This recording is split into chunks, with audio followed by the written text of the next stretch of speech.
Hello students, कैसे हैं आप सब। I hope you all are well. Last video में हमने पढ़ा था कंप्यूटर और उसके टाइप्स के बारे में। आज हम डिस्कस कर रहे हैं यूजेस ऑफ कंप्यूटर, मतलब कंप्यूटर कहाँ यूज़ होता है। आज के टाइम पे अगर देखा जाए तो ऐसा कोई भी एरिया नहीं है, कोई भी ऐसा क्षेत्र नहीं है जहाँ पे कंप्यूटर का यूज ना होता हो। हर फील्ड में ही तो कंप्यूटर यूज हो रहा है। आज का जो जनरेशन है वो एक कंप्यूटर वाली जनरेशन है। आज का युग कैसा है? कंप्यूटर वाला युग है। कंप्यूटर का यूज़ ऐसे अगर देखा जाए तो बहुत से हर क्षेत्र में ही हो रहा है, लेकिन कुछ पॉइंट्स हैं जहाँ पे हम इसको मेंशन कर रहे हैं। सबसे पहले हमारा शिक्षा के क्षेत्र में, एजुकेशन की लाइन में अगर आपने देखा हो, ऑनलाइन कोचिंग लेनी है, ठीक है, ऑनलाइन लर्निंग करनी है, हमें कुछ सीखना है या फिर कोई रिसर्च करनी है, कोई भी इंफॉर्मेशन है हमारी, किसी चीज़ के बारे में हमें सर्च करना है, ढूंढना है, उसके बारे में डीप स्टडी करनी है, तो उसके लिए भी हमें कंप्यूटर की नीड होगी। डॉक्यूमेंट क्रिएट करना है, हमें कोई पोइट्री बनानी है, हमें कोई स्टोरी लिखनी है या हमें कोई नोट्स बनाने हैं, तो हम उसके लिए भी किसका यूज़ करेंगे? कंप्यूटर का यूज़ करेंगे। तो आज के टाइम पे एजुकेशन में कंप्यूटर का रोल बहुत ज़्यादा है, ठीक है। नेक्स्ट है हमारा कम्युनिकेशन। कम्युनिकेशन क्या होता है? मतलब संचार, मतलब कि इंफॉर्मेशन को एक जगह से दूसरी जगह पे ट्रांसमिट करना कैसे की जाती है। इंटरनेट का यूज करके आप किसी भी फ्रेंड्स को या किसी भी फैमिली से, कोई भी इंसान कहीं भी है, आप उससे कनेक्ट कर पाते हो, ठीक है। आपको अगर डाटा सेंड करना है तो हम ईमेल के थ्रू भेज सकते हैं, या फिर कोई हमें वीडियो कॉन्फ्रेंसिंग करनी है, मीटिंग अटेंड करनी है या वीडियो कॉल करनी है, तो हम किसका यूज करेंगे? वो हमारा कंप्यूटर के थ्रू ही होती है सारी चीज़ें। तो हमारा कम्युनिकेशन में भी बहुत बड़ा रोल है किसका? कंप्यूटर का। नेक्स्ट है हमारा एंटरटेनमेंट। एंटरटेनमेंट के बारे में आप सब जानते हो। अगर हमें एंटरटेनमेंट मतलब मनोरंजन के लिए, अगर हमें गेमिंग करनी है, गेमिंग खेलनी है, कंप्यूटर का यूज़ होगा।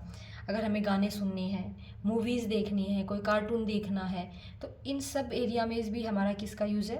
कंप्यूटर का यूज है। तो अभी तक हमने देखा एजुकेशन में, कम्युनिकेशन में, एंटरटेनमेंट में, इन तीन जगह पे हमने कंप्यूटर का यूज़ देखा है। नेक्स्ट हमारा बैंक। बैंक में, आप कभी बैंक में गए हुए हो, आपने देखा होगा, बैंक में अगर आपको पैसे डिपॉजिट करने हैं, मतलब पैसे जमा करने हैं या पैसे निकालने हैं, ठीक है, या आपकी जो पासबुक होती है जो उसमें एंट्री करवानी है कि हमने कब कितने पैसे निकाले हैं, हर एक काम के लिए हमारा किसकी ज़रूरत पड़ रही है? कंप्यूटर की ज़रूरत पड़ रही है।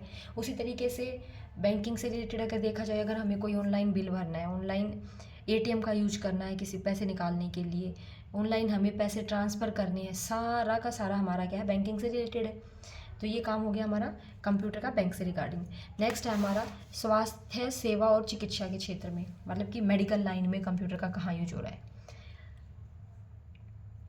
आप कभी हॉस्पिटल वगैरह में या कभी भी आपने देखा होगा, स्टार्टिंग से ही जब आप हॉस्पिटल में जाते हो, सबसे पहले जो स्लिप बनती है वो स्लिप भी हमारी क्या है? कंप्यूटराइज्ड ही है ना।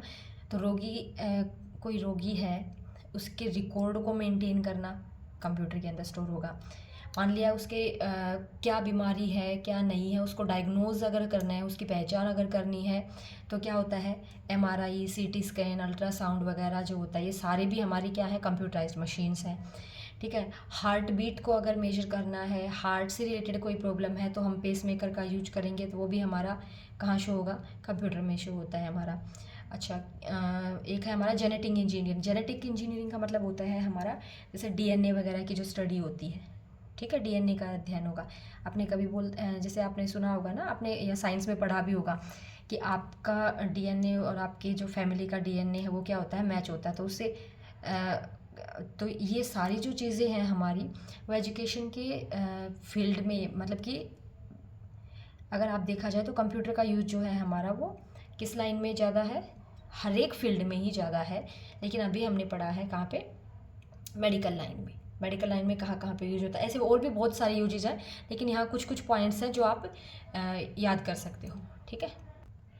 नेक्स्ट है हमारा ऑफिस में। आपने देखा होगा, आपने स्कूल से ही लगाओ, अगर आप स्कूल में स्टडी करते हो, स्कूल में यही देखा होगा कि भाई आपके बारे में जितनी भी इंफॉर्मेशन, आपका डाटा है, एडमिशन डिटेल्स जो हैं, या फिर आपकी फैमिली डिटेल है, आपके बारे में जितनी भी इंफॉर्मेशन है, आपकी कौन सी क्लास है, हर एक इन्फॉर्मेशन, आपकी फ़ीस सबमिट होती है, ट्रांसपोर्ट फ़ीस वगैरह जितनी भी चीज़ें हैं, सब कुछ ऑनलाइन है, सब कुछ आपका डाटा कहाँ पे है? कंप्यूटर के अंदर स्टोर है।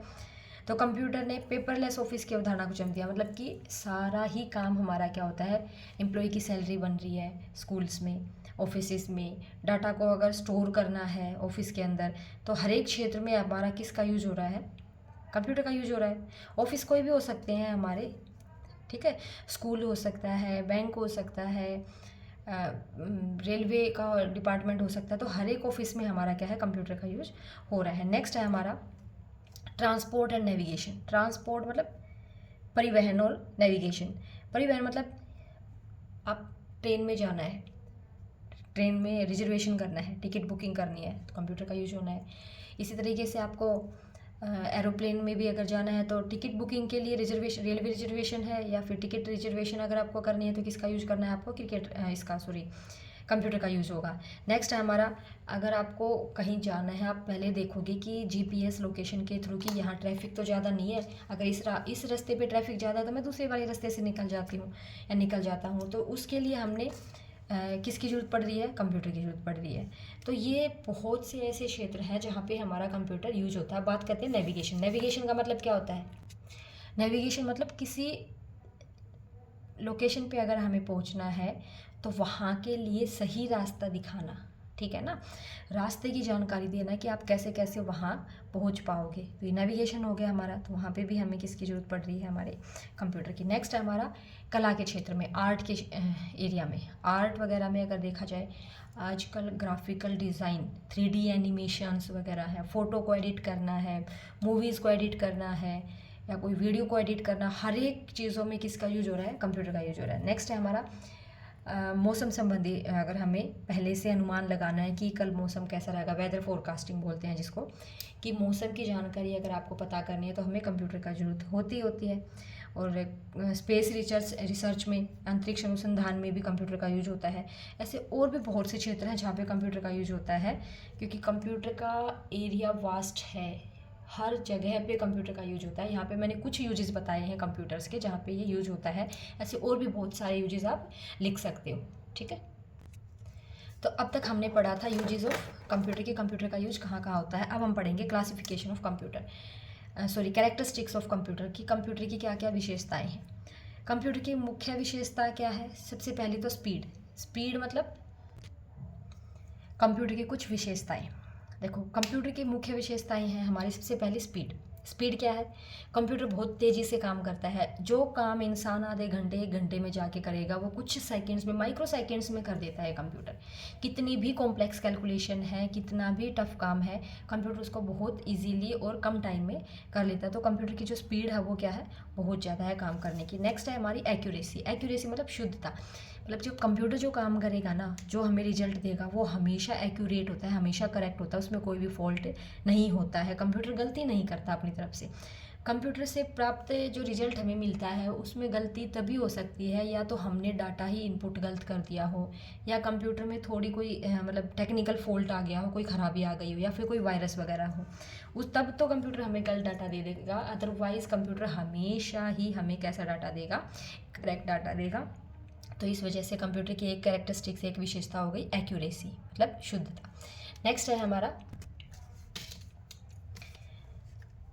नेक्स्ट है डिलीजेंसी का मतलब होता है सक्षमता की, मतलब मेहनत एक तरह से देखा जाए तो। इंसान क्या है, थोड़ा टाइम काम करेगा और काम करने के बाद क्या है वो थक जाएगा, तो डिलीजेंसी इंसान के अंदर नहीं है इतनी। लेकिन कंप्यूटर जो है वो काम करते करते कभी भी नहीं थकता, हम उसको 24 घंटे भी यूज कर लेंगे वो तब भी नहीं थकेगा। तो कंप्यूटर बिना रुके लगभग 24 घंटों तक लगातार काम कर सकता है, लेकिन इंसान तो नहीं कर सकता ना, तो इसके अंदर क्या होता है, डिलीजेंसी होती है। नेक्स्ट हमारा पावर ऑफ रिमेंबरिंग, याद रखने की पावर, स्मरण शक्ति। इंसान कितनी चीज़ों को याद कर लेगा, कुछ टाइम के बाद भूल जाता है चीज़ों को, है ना। लेकिन कंप्यूटर के पास क्या होता है, स्टोरेज होता है, मेमोरी होती है, जिसमें हम उस डाटा को सेव कर लेते हैं, और जब भी हमें नीड होती है तो उस डाटा को हम कंप्यूटर से ले लेते हैं। तो कंप्यूटर क्या है हमारा, चीज़ों को भूलता नहीं है, अपने अंदर स्टोर करके रखता है, और इस वजह से ये हर चीज़ को याद रखता है। नेक्स्ट है वर्सेटिलिटी का मतलब होता है कि कंप्यूटर का यूज हर क्षेत्र में हो रहा है, हर एक क्षेत्र, मतलब इसका दायरा जो है वो बहुत दूर तक फैला हुआ है, बहुत ही व्यापक है, तो इसको बोल दिया हमने वर्सेटिलिटी। ठीक। नेक्स्ट हमारा ऑटोमेशन। ऑटोमेशन का मतलब होता है स्वचालन, खुद से चलना। ऑटोमेशन का अर्थ है किसी भी काम को अपने आप से करना, अर्थात कंप्यूटर एक क्या है, ऑटोमेटिक मशीन है। कंप्यूटर हमारा क्या है, एक ऑटोमेटिक मशीन है।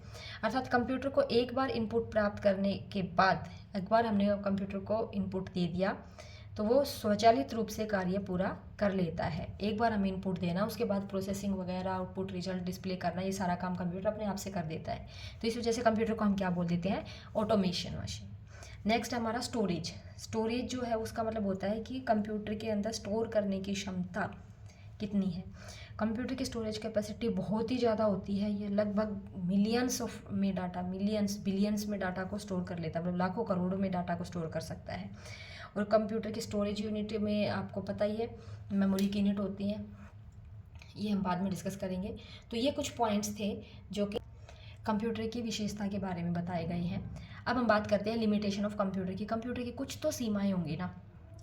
सबसे पहला पॉइंट, ये इलेक्ट्रिसिटी पे डिपेंड है, मतलब बिजली पे निर्भरता है। बिजली चली गई, हमारा कंप्यूटर कुछ टाइम तक चलेगा अगर हमारे पास यूपीएस भी है तो, लेकिन उसके बाद क्या हो जाएगा, बंद हो जाएगा। इसमें सोचने की शक्ति नहीं है, जैसे इंसान अपने डिसीजन खुद ले लेता है सोच समझ के, ठीक है ना, लेकिन इसके अंदर सोचने की क्षमता नहीं है। और कंप्यूटर किस पे काम करेगा, इंस्ट्रक्शंस पे। जैसे इंस्ट्रक्शंस उसको दी जाएगी उसके अकॉर्डिंग वो क्या करता है, काम करता है। तो निर्देशों पे निर्भरता ज़्यादा है। एक होता है साइबर सुरक्षा, मतलब साइबर अटैक का मतलब कि फ्रॉड, ऑनलाइन फ्रॉड जो होता है, पैसे का ट्रांजैक्शन जो हो रहा है, उसमें जो फ्रॉड वाला जो सिस्टम है वो भी इसकी क्या है, एक तरह से ड्रॉबैक है। नेक्स्ट है टेक्नोलॉजी। आज के टाइम पे बहुत ज़्यादा बढ़ रही है, एडवांसमेंट होती जा रही है। तो पुराने जो कंप्यूटर है ना वो बिल्कुल ऐसे हो जाते हैं बिना यूज वाले, मतलब उनका कोई उपयोग ही नहीं रह जाता पुराने कंप्यूटर का। तो हमें पुराने कंप्यूटर को क्या करना पड़ेगा, अपग्रेड करना पड़ेगा। अपग्रेड करने में कॉस्ट ज़्यादा लगती है, तो इसलिए वजह से हमें क्या पड़ेगा, महंगा पड़ता है। तो ये कुछ ऐसी लिमिटेशंस है कंप्यूटर के बारे में जो आपने अभी देखे। तो आज हमने देखा कि कंप्यूटर के यूजेस कहाँ हैं, कहाँ कहाँ पे कंप्यूटर का यूज़ होता है, उसकी विशेषताएं क्या है, कैरेक्टरिस्टिक्स क्या है कंप्यूटर की, और उसके लिमिटेशंस क्या है। आज की वीडियो में इतना ही। कल हम पढ़ेंगे कंप्यूटर की जनरेशन के बारे में कि कंप्यूटर जो है वो कैसे ग्रो हुआ है। ठीक है, शुरुआत में कंप्यूटर कैसा था, फिर धीरे धीरे चेंज होते होते और आज के टाइम पे कंप्यूटर कैसा है। तो इस सब के बारे में नेक्स्ट क्लास में हम पढ़ेंगे कंप्यूटर की जनरेशन के बारे में। Thank you. आई होप आपको ये वीडियो पसंद आई होगी। अगर आपको वीडियो पसंद आई है तो हमारे चैनल को लाइक, शेयर एंड सब्सक्राइब जरूर करना। Thank you. Keep learning.